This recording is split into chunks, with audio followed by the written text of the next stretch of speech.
اللہ کے محبوب علیہ السلام نے فرمایا حضرت عیسیٰ آئیں گے قرب قیامت میں، اور یہ ختم نبوت کی بھی دلیل ہے کہ وہ اپنی شریعت لے کر نہیں آئیں گے، حضور کی شریعت کے مطابق فتویٰ دیں گے۔ مسجد اموی کے شرقی مینار سے نیچے اتریں گے، آسمان سے نیچے اتریں گے، دو فرشتوں کے کندھوں پہ ہاتھ رکھا ہوگا، تازہ وضو کے آثار ان کے بدن سے ہویدہ ہوں گے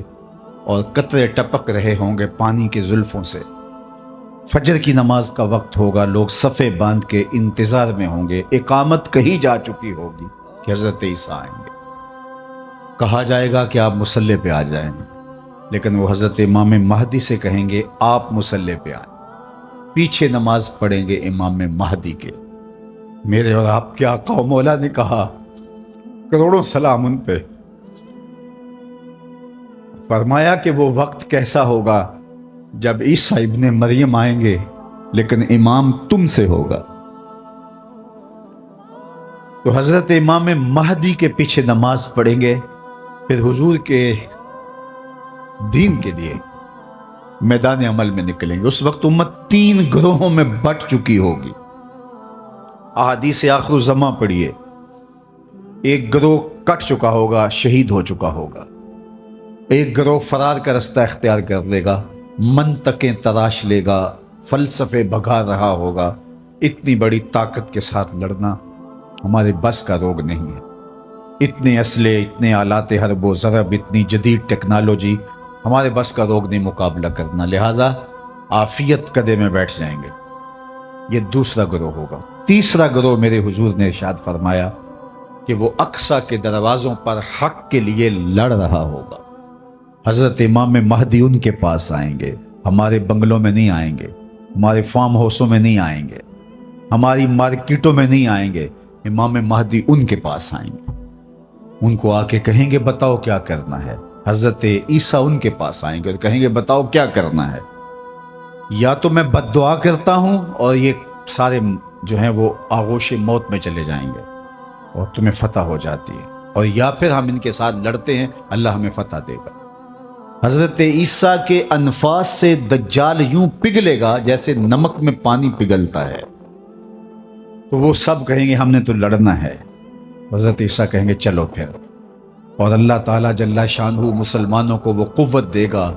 اور آج جو دلیر بنے ہوئے ہیں، کیونکہ 57 اسلامی ملکوں کے حکمران بھیگی ہوئی بلیاں ہیں، اس لیے وہ شیر بنے ہوئے، اور آج وہ مسلم خواتین پر شراب پھینک رہے ہیں۔ چند اسرائیلی نوجوان اکٹھے ہوتے ہیں اور کہتے ہیں فلاں علاقے میں چلو، غزہ کے فلاں علاقے کی عورتیں بڑی خوبصورت ہیں۔ یہ امت کا یہ آج کا درد ہے، لیکن ہمارے سینے میں ٹھنڈ پڑتی ہے حضور کے ان فرامین کو پڑھ کے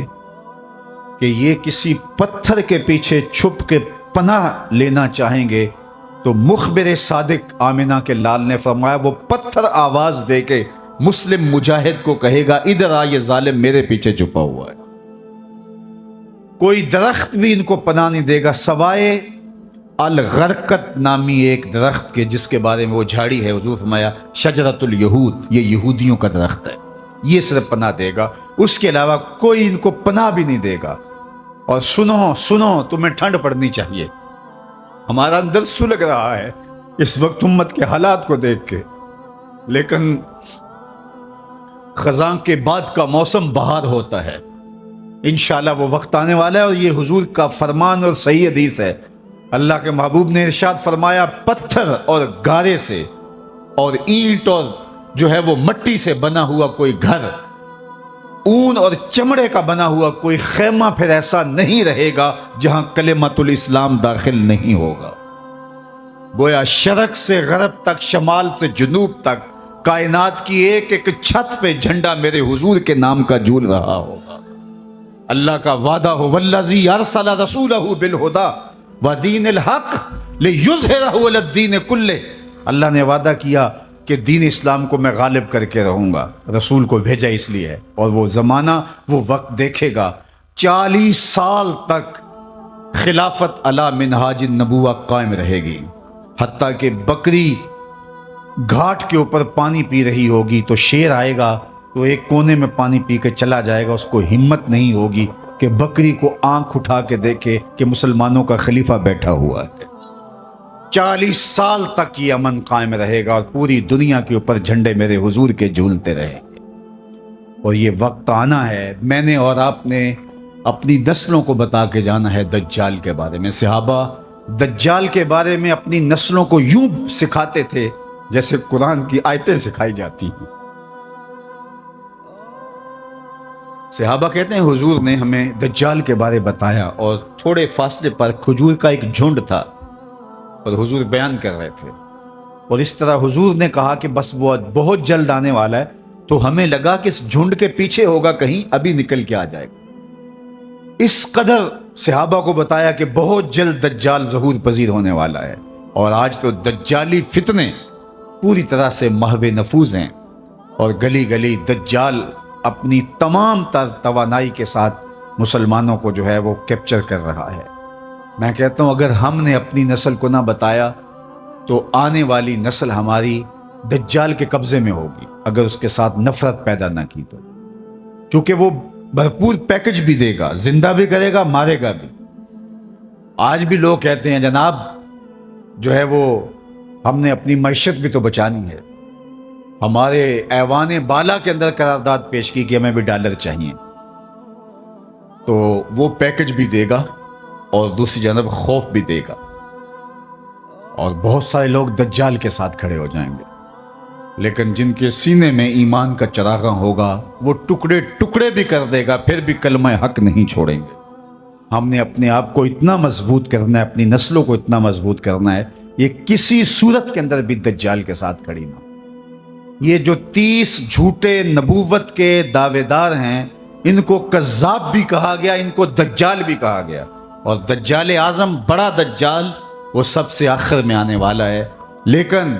وہ اس کا استدراج تو ہوگا جو کچھ دیر چلے گا، لیکن حضرت عیسیٰ کے انفاس سے وہ پگھل جائے گا اور اللہ اسلام کا بول بالا کرے گا۔ تو آج نہیں تو کل اسلام کا بول بالا ہونے والا ہے۔ ان مشکل حالات میں تذبذب میں مبتلا نہیں ہونا، کمزوری میں نہیں آنا۔ یہ مشکل حالات ہیں اس وقت امہ کے اوپر، اور 56-57 اسلامی ملک جو ہے وہ ہتھیار پھینک چکے ہیں۔ یہ کل کا ہی آپ جنرل اسمبلی کا اجلاس اٹھا کے دیکھیے، کشمیر کی بات کی ہی نہیں گئی، چھوڑ دیا کشمیر کو، فلسطین کا بھی نام چھوڑ دیں کوئی پرواہ نہیں، زمانہ چھوڑ دیں۔ میں کہتا ہوں مالک وہ جو ڈٹے ہیں اقصیٰ کے دروازے پہ، ان کے حوصلے نہ ٹوٹنے دینا، ان کو سر بلند رکھنا، ان کو اونچا رکھنا، اور ان کے پیغام کا ابلاغ دنیا کے اوپر ہوگا، اور انشاءاللہ وہ وقت آنے والا ہے کہ پوری دنیا کے اوپر اسلام کا غلبہ ہوگا۔ آ ملیں گے سینہ چاکانے چمن سے سینہ چاک، بزم گل کی ہم نفس باد صبا ہو جائے گی، شبنم افشانی پیدا کرے گی میری سوز و ساز، اس چمن کی ہر کلی درداش نہ ہو جائے گی، آسماں سحر کے نور سے ہوگا آئینہ پوش، اور ظلمت رات کی سیما پا ہو جائے گی، شب گریزاں ہوگی آخر جلوائے خورشید سے، یہ چمن معمور ہوگا نغمہ توحید سے۔ انشاءاللہ ہم نے حصہ ڈالنا ہے اور دعا کرنی، اللہ اگر ہماری زندگی میں حضرت امام مہدی حضرت عیسیٰ آئے، اللہ ان کے لشکر میں شامل فرمانا، اور ہماری اولادوں یا اولادوں کی زندگی میں یہ سعادت ان کو نصیب ہو، تو اللہ وہ دجال کے ساتھ نہ کھڑے ہوں، وہ امام مہدی کے ساتھ کھڑے ہو، حضرت عیسیٰ کے ساتھ کھڑے ہوں۔ اور انشاءاللہ مجھے یقین ہے کہ ہماری نسلیں دجال کے ساتھ نہیں کھڑی ہوں گی، ان کی روح اور دین کا نور ان کے سینے کے اندر انڈھیل گئے، اس کے 2 آنکھوں کے درمیان واضح طور پہ کافر لکھا ہوگا، جو مومن دیکھے گا بھی پہچانے گا بھی، اور جب پہچان لے گا پھر کوئی فرق نہیں پڑتا کہ اس کے ٹکڑے کیے جاتے ہیں، اس کے جسم کی بوٹیاں کی جاتی ہیں یا قیمہ کیا جاتا ہے، اس کو کوئی فرق نہیں پڑتا، وہ کھڑا ہو کے کہے گا کہ میں تیرے ساتھ نہیں ہوں، میں حضرت عیسیٰ کے لشکر میں شامل ہوں۔ اللہ جل شانہ کی بارگاہ میں آپ سارے لوگوں کی آمین کے ساتھ دعا ہے کہ اللہ اس امت کو غلبہ عطا فرمائے، اور ہمیں حضور علیہ الصلاۃ والسلام کے دین کا سچا سپاہی بنائے، اور دنیا آخرت کی بلائیاں ہمارا مقسوم کرے، اقبال کے سارے فلسفے کا رس نچوڑیں تو جو جوس نکلتا ہے، رس نکلتا ہے، وہ یہ ہے کہ محمد سے وفا تو نے تو ہم تیرے ہیں، یہ جہاں چیز ہے کیا لوح و قلم تیرے ہیں۔ اقبال کہتا ہے حضور سے وفا کر لو، پھر قلم بھی تمہارے ہاتھ میں دے دیں گے، تختی بھی تمہیں ہی دے دیں گے، لوح بھی تمہیں پکڑا دیں گے، پھر تمہاری تقدیر کے فیصلے واشنگٹن میں نہیں ہوں گے، بلکہ خدا بندے سے خود پوچھے گا بتا تیری رضا کیا ہے۔ انور نکالتے ہیں اور پہرے پر مامور اس صحابی کو ارشاد فرماتے ہیں کہ تم چلے جاؤ، میری حفاظت میرے رب نے اپنے ذمہ کرم پہ لے لی۔ سوال یہ ہے کہ جتنے بھی پیغمبر، نبی، رسول، جتنے بھی پیغمبر، نبی اور رسول تشریف لائے ہیں، اللہ جل شانہ کے سچے اور فرستادہ رسول اور پیغمبر تھے، انہیں شہید کیا گیا، لیکن اللہ نے ان کی حفاظت نہیں فرمائی۔ حضور بھی اللہ کے نبی ہیں، لیکن اللہ نے اپنے محبوب کی حفاظت اپنے ذمہ کرم پہ لی اور کہا کہ محبوب تیری حفاظت ہمارے ذمہ رہی۔ تو یہ ایک دوسرا سوال ہے۔ قرآن بھی اللہ کی کتاب اور باقی کتابیں بھی جو اس سے پہلے نازل ہوئیں وہ بھی اللہ کی کتاب۔ حضور اللہ کے رسول، باقی اس سے قبل جو رسول اور پیغمبر ہوئے وہ بھی اللہ کے فرستادگان، ان کی حفاظت اپنے ذمہ کرم پہ نہیں لی، حضور کی حفاظت اپنے ذمہ کرم پہ لی۔ اس کا جواب ہی ختم نبوت کی دلیل ہے، اور وہ یہ کہ اگر کسی کتاب میں تحریف راہ پا جاتی ہے تو کوئی بات نہیں، نئی کتاب اترنے والی ہے، اور لوگوں کے لیے ہدایت کا سرچشمہ سوکھنے والا نہیں، نئی کتاب آنے والی ہے۔ کوئی بات نہیں، یہ کتاب میں تحریف راہ پا گئی ہے تو دوسری کتاب آئے گی، اس میں تحریف کر لی تیسری کتاب آئے گی، اس میں تحریف کر لی تو چوتھی کتاب آئے گی۔ قرآن کے بعد چونکہ کوئی کتاب نہیں ہے، فَبِأَيِّ حَدِيثٍ بَعْدَهُ يُؤْمِنُونَ، اس کے بعد تم کس پہ ایمان لاؤ گے؟ اگر اس میں بھی تحریف کی راہ پائی جاتی ہے تو پھر قیامت تک آنے والے انسانوں کے لیے ہدایت کا کوئی سرچشمہ نہیں ہوگا۔ تو قرآن کی حفاظت کا ذمہ اپنے ذمہ کرم پہ لینا اس بات کی دلیل ہے کہ قرآن کے بعد کوئی کتاب اترنے والی نہیں ہے۔ ایک پیغمبر کو شہید کر دیا جاتا ہے، کوئی بات نہیں، اس کی جگہ نیا پیغمبر آنے والا ہے، اتمام دین کرے گا، اتمام توحید کرے گا، اللہ کے پیغام کا ابلاغ کرے گا، رشد و ہدایت کا چشمہ سوکھے گا نہیں، اس کے ذریعے سے نور بٹتا رہے گا، اجالے پھیلتے رہیں گے۔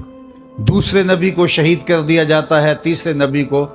لیکن حضور علیہ السلام کی حفاظت اللہ نے اپنے ذمہ کرم پہ لی کہ محبوب آپ نے اتمام دین کرنا ہے، اگر آپ کو نقصان پہنچ جاتا ہے تو پھر اتمام دین کون کرے گا؟ حضور علیہ السلام کی حفاظت کا اللہ کے ذمہ کرم پہ ہونا اس بات کی دلیل ہے کہ حضور کے بعد کوئی پیغمبر آنے والا نہیں۔ پس خدا بر ما شریعت ختم کر، بر رسول ما رسالت ختم کر۔ لیکن جعلی لوگ، دو نمبر لوگ اپنے آپ کو نبوت اور رسالت کے دعوے کے ساتھ سامنے لاتے رہیں گے، اور وہ اللہ کے محبوب نے پہلے ارشاد فرما دیا کہ میرے بعد 30 کے قریب دجال آئیں گے جو یہ دعویٰ کریں گے، یہ گمان کریں گے کہ ہم نبی ہیں، ہم رسول ہیں، لیکن فرمایا کہ میرے بعد کوئی رسول نہیں ہے، میں آخری نبی۔ تو مختلف ادوار کے اندر لوگ آتے رہے اور جنہوں نے ادعائے نبوت کیا۔ خود جناب رسالت مآب صلی اللہ علیہ وآلہ وسلم کے زمانے میں مسیلمہ کذاب یمامہ کا ایک شخص اٹھا اور اس نے کہا کہ میں پیغمبر ہوں، اور 40,000 لوگ اپنے گرد اس نے جمع کر لیے، اور حضرت سیدنا صدیق اکبر رضی اللہ تعالی عنہ نے اس کے معارضے میں، اس کے مقابلے میں باقاعدہ فوج بھیجی، 13,000 کے قریب لشکر جا کے اس کا معاوضہ کرتا ہے، اس کا مقابلہ کرتا ہے اور اسے شکست فاش دیتا ہے۔ اور اس راستے کے اندر اس جنگ میں 1200 مسلمان شہید ہوتے ہیں۔ اگر آپ کی توجہ میری جانب مبذول ہو اور غور اور تدبر کے ساتھ سننے کا مزاج اگر آپ رکھتے ہیں تو بہت غور و فکر کے ساتھ سننے کی باتیں ہیں کہ 27 جنگیں حضور نے لڑی ہیں اپنی زندگی میں، حیات طیبہ میں۔ 10 سالہ زندگی جو مدنی ہے اس میں 27 جنگیں ہوئی ہیں۔ ان 27 جنگوں کے اندر جو ٹوٹل نقصان ہوا ہے جانوں کا، جو شہادتیں ہوئی ہیں مسلمانوں کی، ان کی تعداد 1000 سے بھی کم ہے۔ 27 جنگوں کے اندر جو مسلمان شہید ہوئے ہیں وہ 800 سے کچھ اوپر نیچے، 1000 تک بھی ان کی تعداد نہیں پہنچتی۔ اس میں بدر بھی ہے، اس میں احد بھی ہے، جنگ حنین بھی ہے، غزوہ تبوک بھی ہے، جنگ یرموک بھی ہے، کتنے بڑے بڑے مارکے ہیں، غزوہ احد بھی ہے۔ لیکن ٹوٹل جو مسلمانوں کو شہادتیں نصیب ہوئیں ان 27 جنگوں میں، ان کی تعداد ہے 1200 اور 800 کے آگے پیچھے۔ اور صرف مسیلمہ کذاب ختم نبوت کے باغی کے خلاف جو ایک جنگ لڑی گئی دور صدیقی میں، اس میں صرف 1200 لوگوں نے جانیں ماری ہیں۔ 27 جنگوں میں اتنی شہادتیں نہیں ہوئیں جتنی اس ایک جنگ میں شہادتیں ہوئی ہیں۔ یہ بات سمجھنے کے لیے کافی ہے کہ ختم نبوت کا مسئلہ کتنا حساس مسئلہ ہے۔ اور اس حوالے سے صدر اول کے مسلمان صحابہ، انہوں نے کوئی کمپرومائز نہیں کیا اور پوری قوت کے ساتھ ڈٹ کر کے ظالموں کا مقابلہ کیا۔ ایک تو اس بات کو ہم اچھی طرح سمجھ لیں۔ دوسری بات وہ یہ کہ 30 کے قریب حضور نے فرمایا دجال آئیں گے اور جو ادعا کریں گے، دعویٰ کریں گے کہ میں نبی ہوں، رسول ہوں، اور وہ جھوٹے ہوں گے۔ اور مختلف ادوار میں لوگ آتے رہے، مسلمہ کذاب، اسود انسی اور سجا، یہ تو اسی زمانے میں آ گئے۔ باقی اس کے بعد آج تک مختلف زمانوں میں مختلف لوگ آتے رہے۔ لیکن جب وہ لوگ جنہوں نے نبوت کا دعویٰ کیا اپنے منطقی انجام کو پہنچے تو ان کی جو جماعت ان کے ساتھ شامل ہوئی، جو لوگ شامل ہوئے، ان کی جھوٹی امت بنی جو، تو وہ بھی ان کے ساتھ اپنے منطقی انجام کو پہنچ گئے۔ آج آپ دنیا بھر میں ڈھونڈیں گے تو اسود انسی کا ماننے والا کوئی موجود نہیں ہوگا۔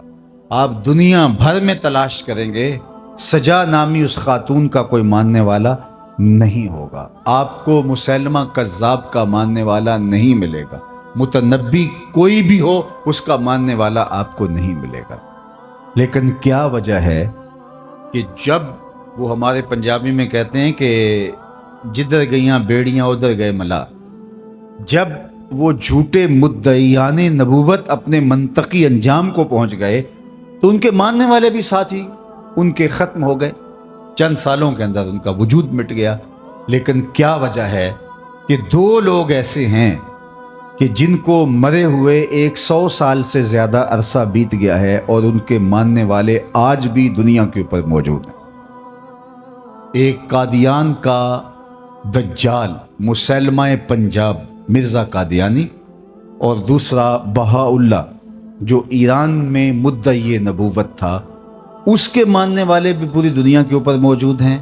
اور اس مسیلمہ پنجاب کے ماننے والے بھی پوری دنیا کے اوپر موجود ہیں۔ جبکہ ماضی کی صدیوں کی تاریخ یہ ہے، گزشتہ 13 صدیوں کی تاریخ یہ ہے کہ جس نے نبوت کا دعویٰ کیا، جب وہ اپنے منطقی انجام کو پہنچا، اس کے جھوٹے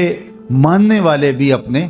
انجام کو پہنچ گئے اور ختم ہو گئے۔ لیکن ان 2 لوگوں کے ماننے والے آج بھی دنیا کے اوپر موجود ہیں۔ تو یہ ایک سوالیہ نشان ہے اور اس کو غور و تدبر کے ساتھ ہمیں سمجھنا پڑے گا کہ ایسا کیوں ہے۔ تو صاحبو، آپ پوری توجہ کے ساتھ اس مسئلے پر غور و فکر کیجئے کہ ایسا کیوں ہے۔ جب فکر کو مہمیز دیں گے تو آپ کو سمجھ آ جائے گی کہ باقی لوگ جو کھڑے ہوئے وہ از خود کھڑے ہوئے تھے، اور جب وہ اپنے منطقی انجام کو پہنچے ان کے ماننے والے بھی ختم ہو گئے۔ لیکن یہ جو دو لوگ تھے جنہوں نے نبوت کا دعویٰ کیا، یہ خود نہیں کھڑے ہوئے تھے، ان کو کھڑا کیا گیا تھا۔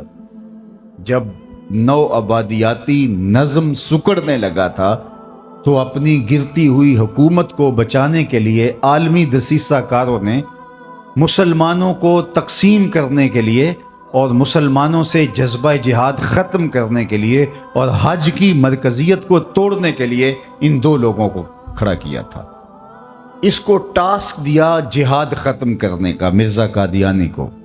اور بہاؤاللہ کو جو ٹاسک دیا وہ تھا حج کے اجتماع کو متاثر کرنے کا، اور اس نے ایک ماڈل تیار کر لیا اور جگہ جگہ تیار کر کے رکھوائے، اتنی دور حج کرنے کے لیے جاتے ہو یہیں گھوم لو۔ اور یہ خود کہتا ہے کہ میں نے جہاد کی ممانعت پر، ترک پر اتنا لکھا ہے کہ اگر اس کو جمع کرنا ممکن ہو تو 50 الماریاں کتابوں سے، پمفلٹوں سے بھر جائیں جو میں نے جہاد کے خلاف لکھا ہے اور اطراف و اکناف عالم میں پھیلایا ہے۔ تو اس کو ٹاسک دیا گیا تھا کہ مسلمان کے سینے سے جہاد کو ختم کیا جائے، چونکہ انگریز نے حکومت چھینی تھی مسلمانوں سے۔ ہندو تو پہلے بھی غلام تھے، اب وہ ان کے غلام ہو گئے، انہیں ہندوؤں سے ڈر نہیں تھا، انہیں ڈر تھا مسلمانوں سے۔ فروغ آدم خاکی سے انجم سہمے جاتے ہیں کہ یہ ٹوٹا ہوا تارا مہ کامل نہ بن جائے۔ اس لیے وہ قوت جسے جہاد کہتے ہیں اس کو ختم کرنے کے لیے مرزا غلام احمد قادیانی کو کھڑا کیا گیا، اور اس کی جتنی بھی تحریرات ہیں آپ پڑھ کے دیکھیں تو اس میں اس نے جہاد کے خلاف بات کی ہے کہ یہ نہیں ہونا چاہیے، یہ قلم کا زمانہ ہے، جہاد کا زمانہ نہیں ہے۔ اگرچہ امت مسلمہ نے اس کو مسترد کر دیا اور وہ بدترین موت مر گیا، لیکن چونکہ جنہوں نے کھڑا کیا تھا وہ تو آج بھی ان کی سرپرستی کر رہے ہیں، لہٰذا ان کے ماننے والے آج بھی موجود ہیں۔ اس دور کے اشرافیہ نے مانا تھا، کیونکہ تاج برطانیہ کے زیر سایہ یہ پودا کاشت کیا گیا تھا اور ان لوگوں کو اس کے سائے میں لا کے بٹھایا گیا تھا، تو اس دور کے اشرافیہ نے مانا تھا اور اس کو اپنا معاذ اللہ پیغمبر کہا تھا، اور آج بھی مغرب دھڑا دھڑ ان کو ویزے دیتا ہے، جبکہ آج ان ممالک کا ویزا لینا کار دارت، لیکن ان کو 1 سیکنڈ میں ویزا مل جاتا ہے، اور وہ اس لیے کہ ان کے سرپرست جو ہے وہ ان کو جو ہے وہ راستہ دیتے ہیں اور ان کو حفاظتوں کا حصار دیتے ہیں اور ان کو تکریم دیتے ہیں۔ اس لیے آج بھی پاکستان کے اندر 1 سال میں محتاط اندازے کے مطابق 10,000 لوگ 1 سال میں بیرون ملک جانے کے لیے اپنے آپ کو مرزائی لکھ رہے ہیں، اور مرزائی لکھنے کا مطلب مرزائی ہو جانا ہے۔ اگر کوئی شخص کہتا ہے کہ چلو کوئی بات نہیں میں اوپر اوپر سے لکھ رہا ہوں، شریعت کے حکام ظاہر پہ ہوتے ہیں، وہ مرزائی ہو جاتا ہے۔ اور ہمارے قریب ایک واقعہ ہوا کہ ایک شخص نے بیرون ملک جانے کے لیے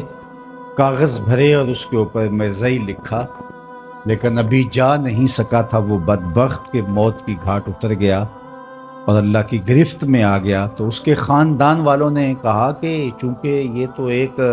طریقہ تھا باہر جانے کا، اسے مسلمانوں کے قبرستان میں دفن کر دیا گیا، لیکن پھر بعد میں مسلمانوں کے احتجاج کی وجہ سے اس کو اکھاڑ کر کے مسلمانوں کے قبرستان سے نکالا۔ تو یہ بات ذہن میں رکھیے گا کہ یہ خود کاشتہ پودا